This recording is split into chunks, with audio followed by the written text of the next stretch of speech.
মালদার কালিয়াচক থানার রাজনগর মডেল এলাকায় সালিশি সভায় সংঘর্ষে দুজনের মৃত্যু। ঘটনার তদন্ত শুরু করে 13 জনকে গ্রেপ্তার করল পুলিশ। এদের মধ্যে 11 জনকে আজ মালদা জেলা আদালতে পেশ করা হয়। বাকি দুজন আহত থাকায় তারা চিকিৎসাধীন মালদা মেডিকেল কলেজে। অন্যদিকে ধৃতদের মধ্যে 4 জন মহিলা রয়েছে। ধৃত মহিলাদের দাবি তারা সালিশি সভায় ছিল না, মিথ্যা অভিযোগে তাদের গ্রেপ্তার করা হচ্ছে।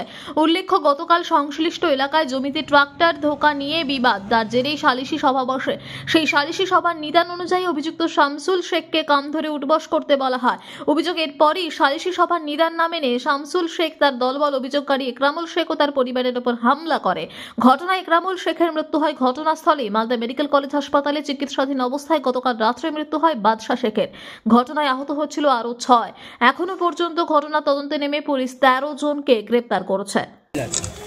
4 জন